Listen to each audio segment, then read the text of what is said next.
Hello, everyone. Welcome to Talking Logistics, where we have conversations with thought leaders and newsmakers in the supply chain logistics industry.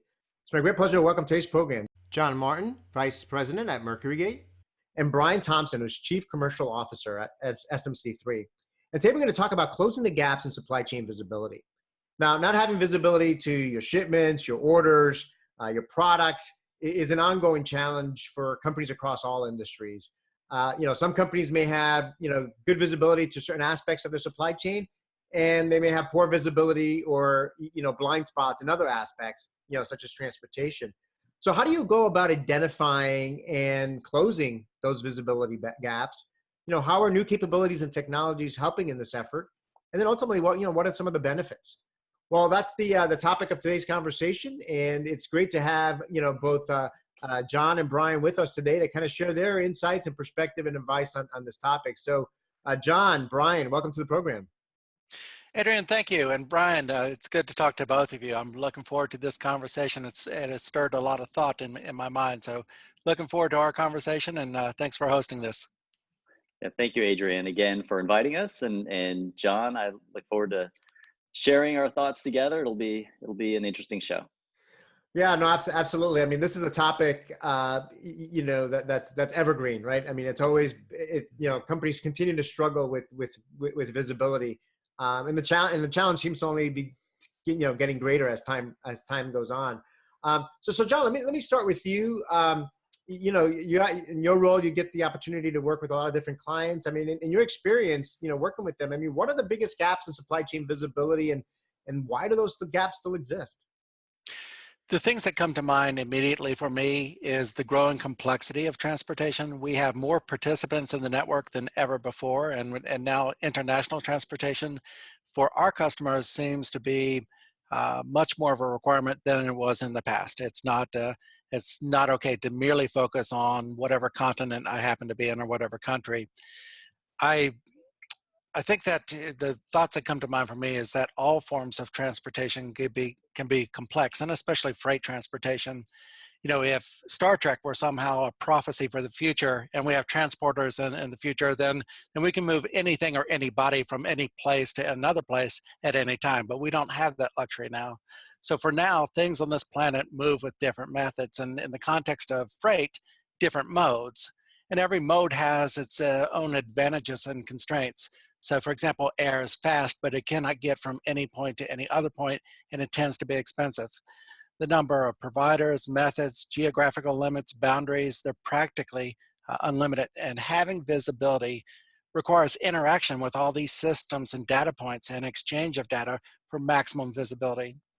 Systems must be engineered to interact with best-of-breed components throughout the worldwide transportation network, while providing a means to normalize and homogenize this data so that these inputs are discernible and actionable. And that's what I need, regardless of what sort of system, whether it's transportation or something else. When I'm dealing with lots of complexity and lots of data, I need that from a system. And I think that I'm really thrilled that we're on this this weblog. I apologize, this weblog with SMC and Brian, because it's an example of what we've been doing for a couple of decades with our partner. SMC is leveraging one another's strengths for this purpose. Yeah, no, absolutely. I mean, I think, you touch upon a number of different things there. Obviously today, even some of the companies that might be smaller, mid-sized, that maybe only operated in a single, geographic region in the past, today they're becoming global themselves. So even smaller companies are now having to deal with multiple modes, much longer, supply chains, more trading partners that they have to connect to and get data from. So that's one, reality there. And then I think it's just the urgency of time. And I think a lot of companies today really have, feel pressure that they have to make quote unquote smarter decisions faster in order to, keep up with, customer demands, both on the consumer end as well as the B2B world. So I think you hit the nail on the head on a few points there. Brian, your thoughts on that question in terms of with the companies and the clients you work with, and kind of what are you hearing from them in terms of, the gaps that they have and why these gaps still exist? Oh, absolutely. Yeah. So John raised a number of excellent points, and you talk about the disparate number of providers and sources you have to get this data from. You have to take that data and you have to make sense of it. And John certainly alluded to this. One thing that's Originally the only way to get, if you were talking transportation visibility, the primary method was good old fashioned EDI. And nowadays we're adding on new technologies. You've got web services and APIs that are connecting transportation management systems with inventory and warehouse management systems directly to providers. And now it's really easy to get data overload, right? So while technology has expanded so that even the little guys have access to tremendous amounts of data, now they have the same problem that the big guys used to have, which is how do I take that data, siphon through it, turn that data into information? And again, I just need to know the little pieces that are going to help me act at the right time to be able to drive value to my business, right? So, that's probably one of the biggest problems now is the data overload issue that we have. Not to mention, anytime you're connecting multiple providers, multiple systems, multiple companies, because a true end-to-end supply chain visibility company is multi-enterprise. It's not just even within your own enterprise, but anytime you enter people into it, there's going to be a challenge, right?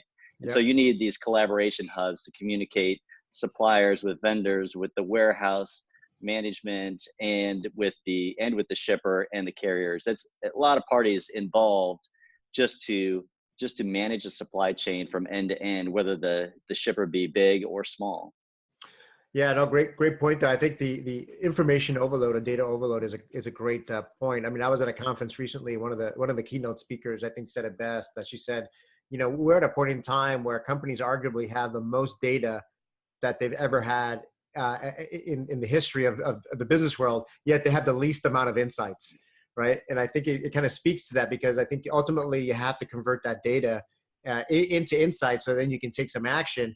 And I think you raise another challenge that companies face is, one is integrating and connecting and getting the data, right? The other one is, how do you then actually figure out what's the right data, what's the right information out of all of that, that's actually going to provide you with, actionable intelligence, right? To actually, do something that's going to result in a happier customer, or it's going to result in, a reduction in cost, or, improvement in productivity, and so forth. So Brian, just staying with you. I mean, when it comes to, we touched upon a little bit about this already, but when it comes to transportation visibility more specifically, I mean, are the challenges the same across all modes? Does each mode kind of present, kind of its own unique challenges in trying to get that visibility? Well, some of the challenges are the same across modes. I mean, you still have to track and find out different modes have different bottlenecks or different points of concern. For example, if it's on the ocean, right, you're not going to worry about. I mean, if it's a 14-day sail, you don't worry about it on day 5 or 6, but you do want to know if it gets stuck in the port or not. Truckload shipments move directly from point to point. So there's a lot of technology out there now that can follow them using GPS. And using some relatively simple analytics, you can estimate a time of arrival for that shipment pretty easily. But LTL networks, for example, are much, much more complex. And, my clients are usually dealing with domestic LTL problems. And not every carrier in the LTL space has a different network design. They have different hub and spoke network, or meet and rally points, meet and turn points. And even if each of those DCs, you don't know how long it takes to get through each break. Each break takes a different amount of time. So the analytics just get much more complex. But really, when it comes to shipment visibility, you want that information to be real time, accurate, and actionable. And until now, it's primarily been EDI that's been the source of that. But now we have real time or near real time API connectivity and messages that they can pass back and forth. And so that really helps with shipment status.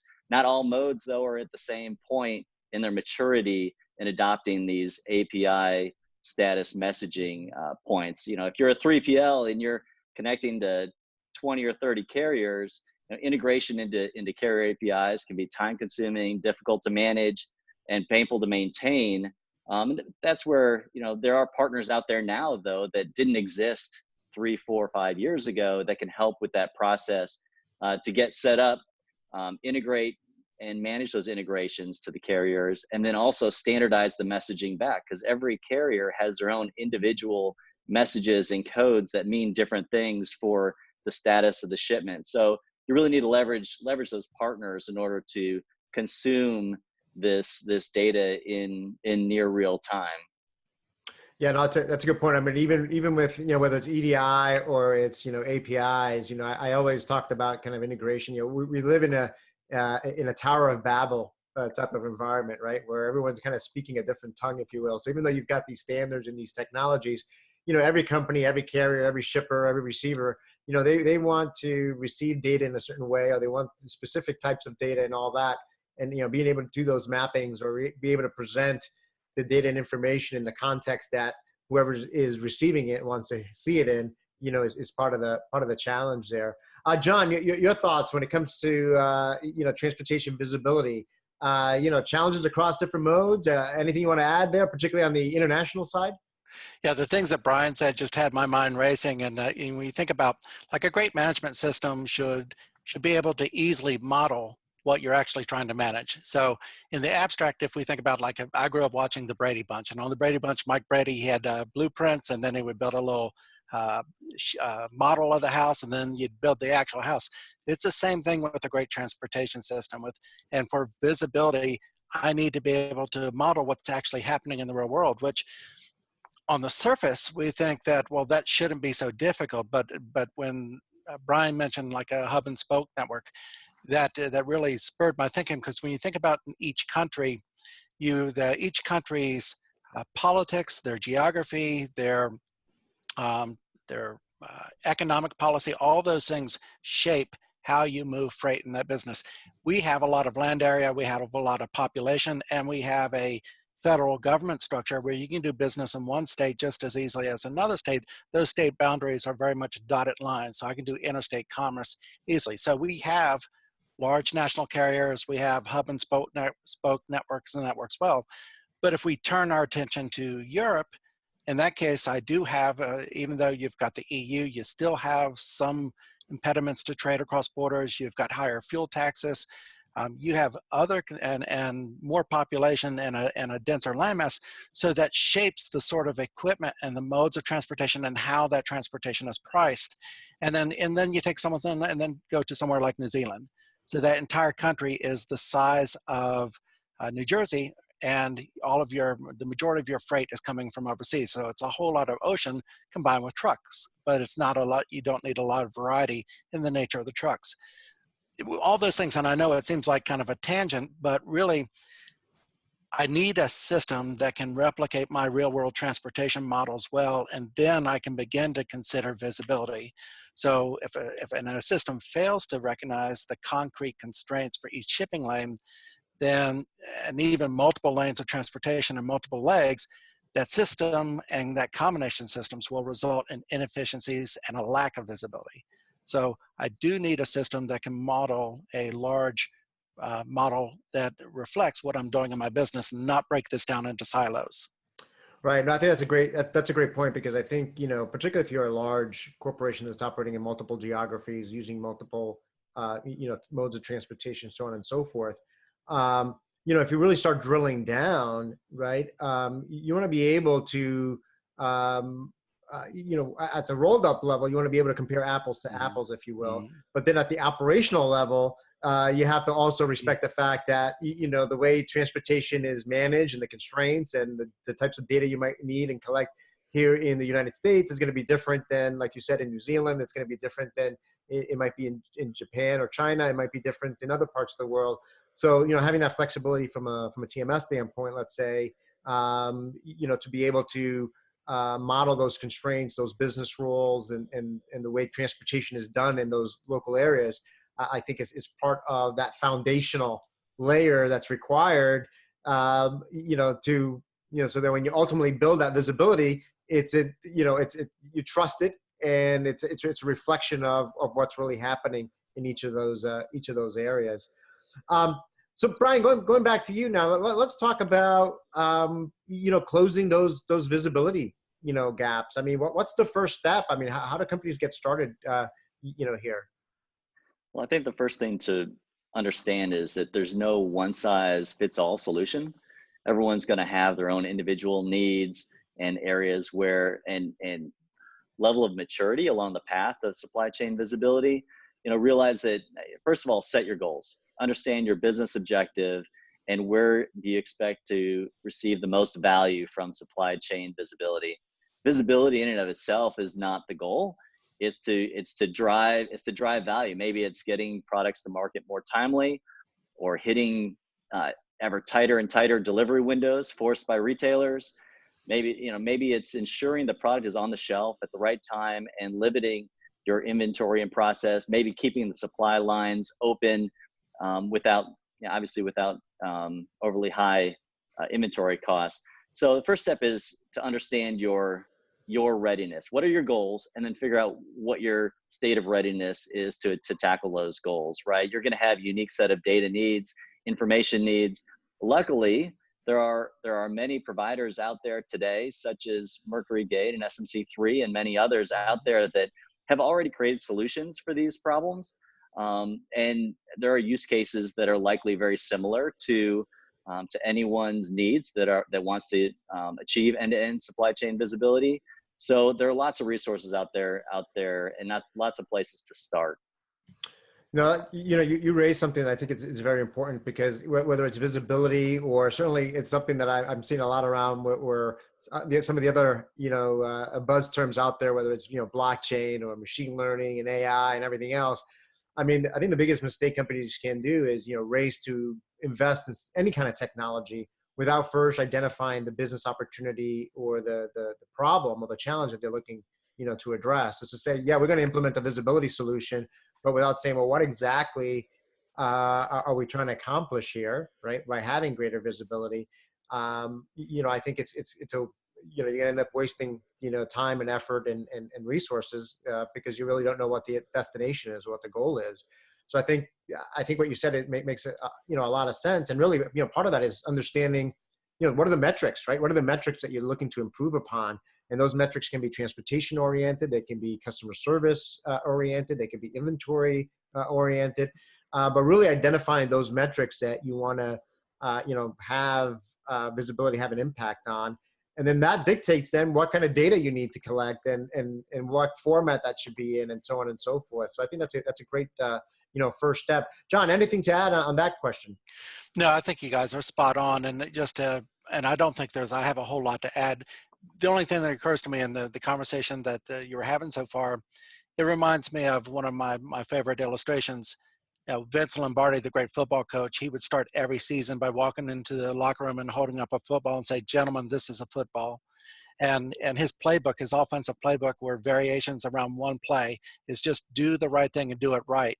And so if I start with the baseline of, can the system meet my current and future needs for all necessary modes of transportation? Does the system interface well with other systems, and can I easily add future interfaces?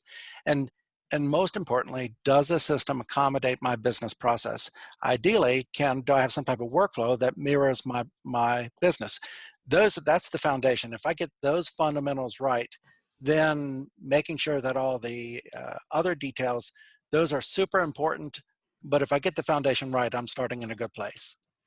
Yeah, I think you bring up another great point, which really is a reality of transportation supply chains in general, which is, today's operating realities is not necessarily going to be tomorrow's, right? So you may have objectives and reasons why you may want visibility today to achieve a certain goal, but we all know that 3 months from now, 6 months from now, a year from now, you may have different trading partners, different carriers that you're working with, different competitive actions that you need to respond to, and the like.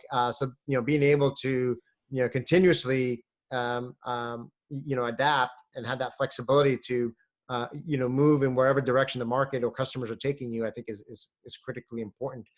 So John, I'll stay with you, and now let's, we've talked a little bit about technologies, so far, but maybe we can dive a little bit deeper in some aspects here. Again, overall, there's a lot around visibility that doesn't involve technology, like we talked about defining the business objectives and maybe defining the metrics and so forth. But obviously, technology ultimately is a key enabler to helping to execute this. Can you, and one of the things you hear a lot these days around control tower visibility is certainly a buzzword today. So, I mean, what capabilities or functionalities should companies look for around this area? You have my mind racing again with some of the things that you mentioned in the conversation just now, and so control tower is a good starting point. And I think of and I back up and I think about this context that, you know, freight transportation. If you think about, think you can see the progress of the world in terms of the evolution of freight transportation, the progress of mankind. So when you think about what has happened about the movement of goods that people need in the past, you know, that happened with caravans, that happened with horse and wagon trains, and then with ships and manifested bills of lading, and as society changed and as population clusters grew denser and so on, with the advent of nationwide mail carriers, we had catalog merchants come along and in some cases replace the role of a community or general store. And then Sam Walton, as we got a national network of highways, Sam Walton came along and displaced the catalog merchants by making lots of product easily accessible on the national network. And now Amazon is disrupting the retail business with their ability to get things to customers easily. So I do think that the only reason I bring that up is that it's one thing, we can print up brochures and we can put all sorts of buzzwords in there and the things that are useful and meaningful.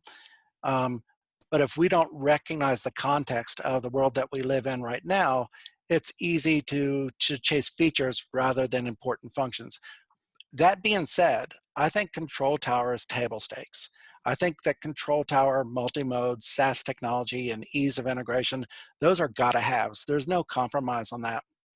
And if I don't have these core components and I'm a growing concern, it's not a matter of whether I need these things, but when. And I think that's, and I have more thoughts on it, and I don't want to monopolize the whole conversation, but I think those are key components. My management system cannot merely be a database. My management system actually has to provide management and automation.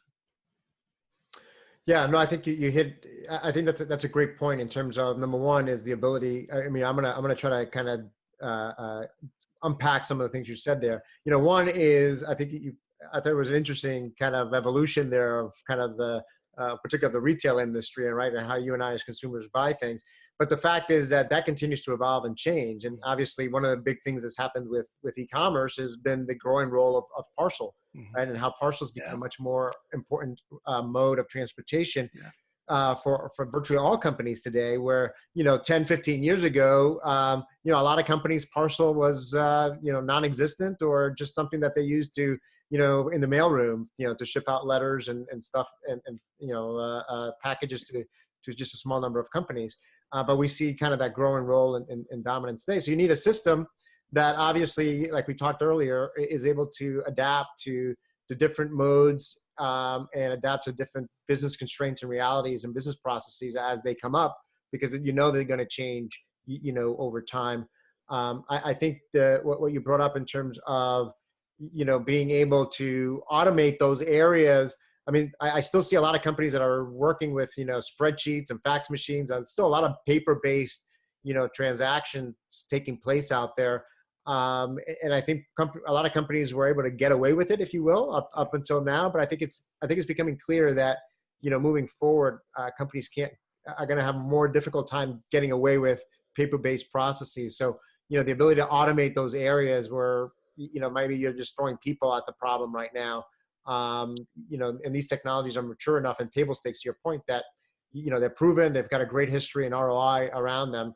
And then I think you also have, some of those emerging capabilities, things like machine learning and AI, Internet of Things, other ways to bring data into systems that are still emerging, and you're seeing some early use cases there. But I think those things are going to become, important as well. Brian, anything to add? Your thoughts on kind of on the technology side of things?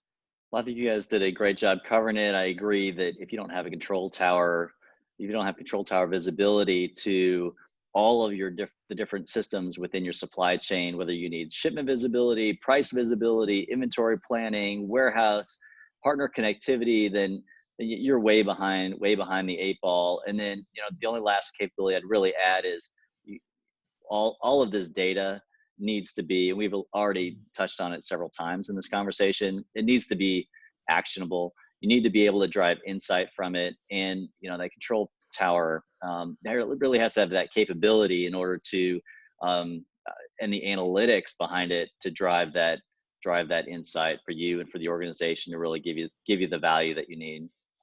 Right. And I think related to control tower, I mean, I think, a couple of things there. One is, and I think you both kind of hit upon this in your comments, is that, it really is, when you think about supply chain, when you think about logistics, it truly is a system, right? So transportation doesn't operate in a silo. Warehousing doesn't operate in a silo.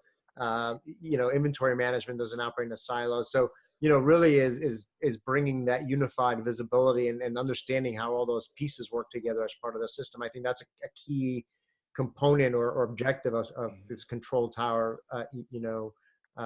view.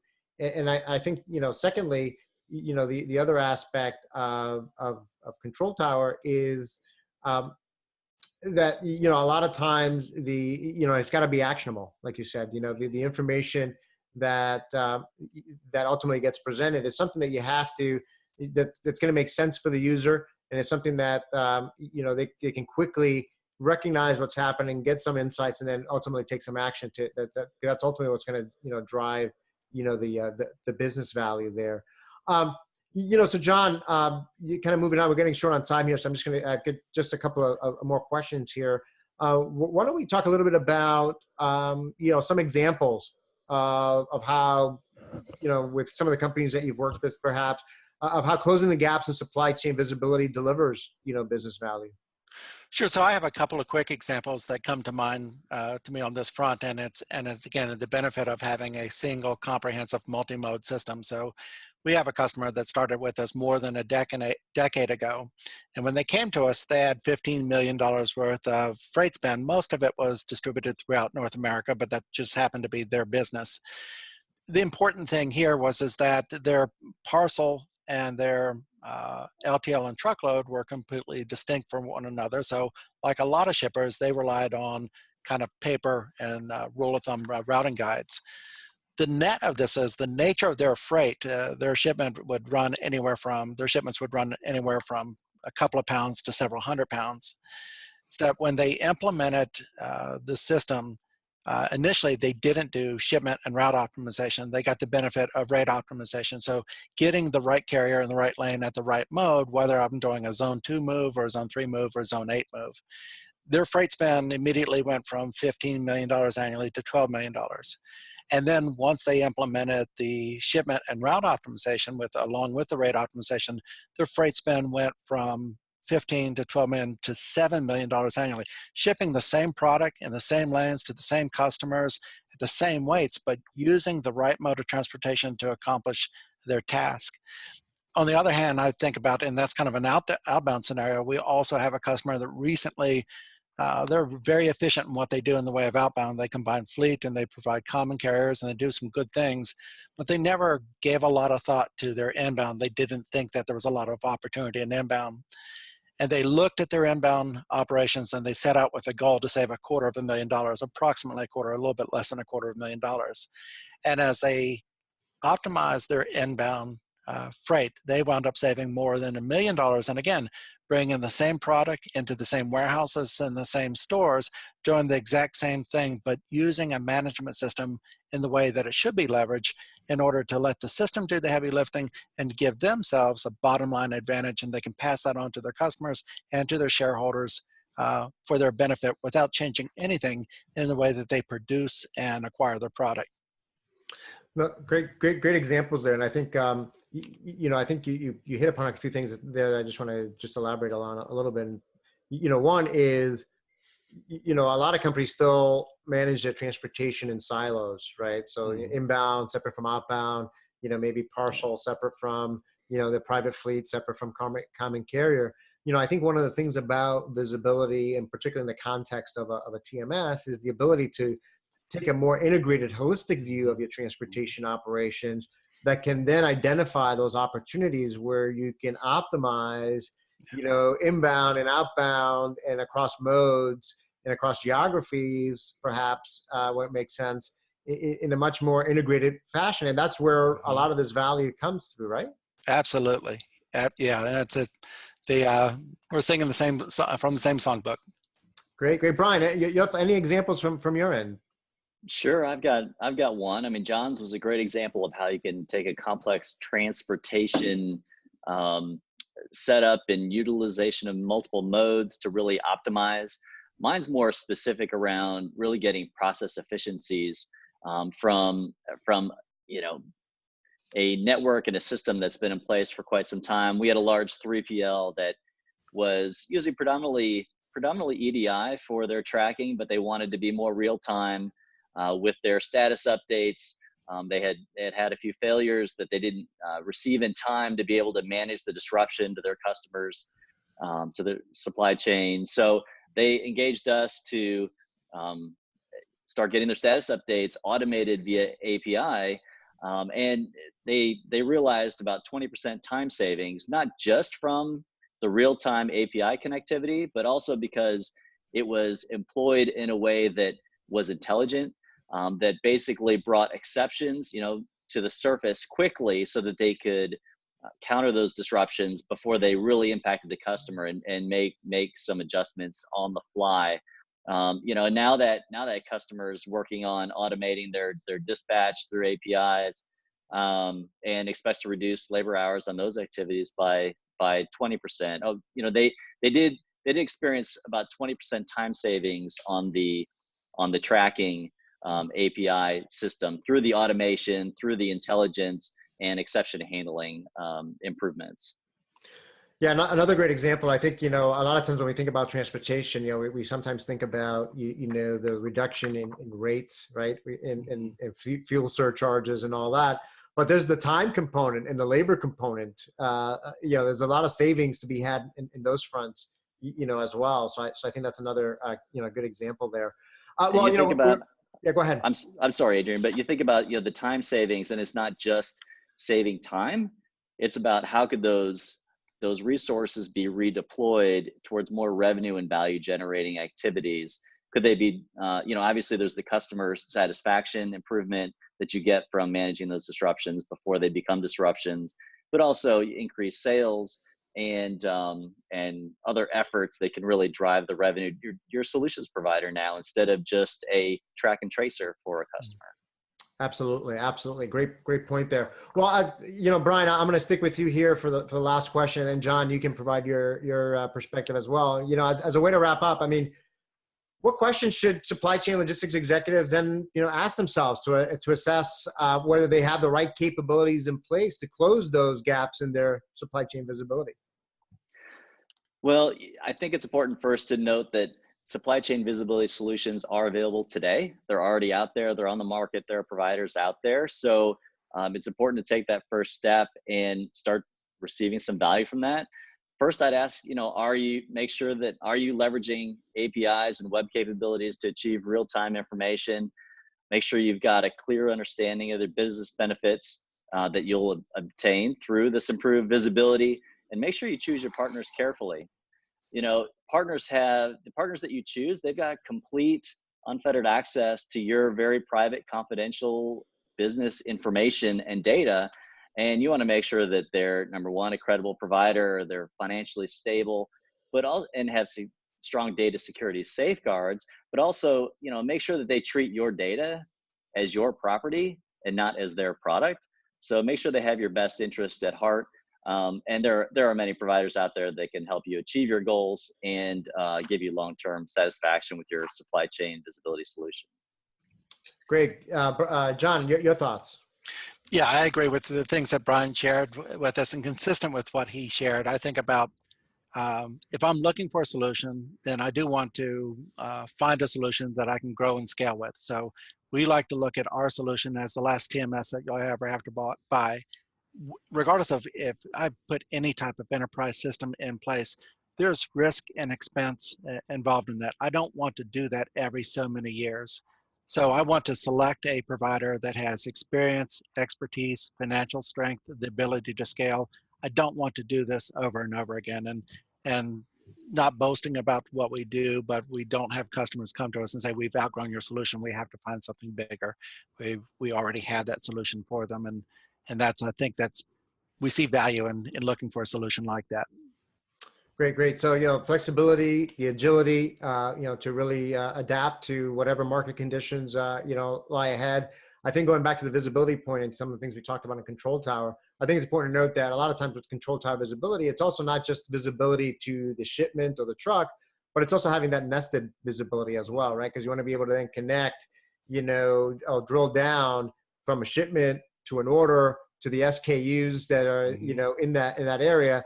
So the more granular you can get, that's going to help, customers, ultimately, be able to make more, value-added decisions that are going to drive their, ultimate value.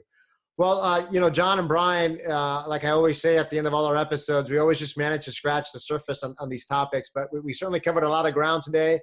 Both of you provided some great perspectives and insights on this topic. So I want to thank both of you for, making the time to be with us today. John and Brian, thank you. Thank you. This is very enjoyable. We appreciate it. Yes, thank you for having us. I want to thank those of you that joined us. If you're watching this episode on demand, either at the MercuryGate website or on Talking Logistics, and you've got a question or a comment for John or Brian, you can post it there, and I'm sure they'll be more than happy to respond via that medium. Again, thank you all for watching, and look forward to seeing you in a future episode of Talking Logistics. Have a great day.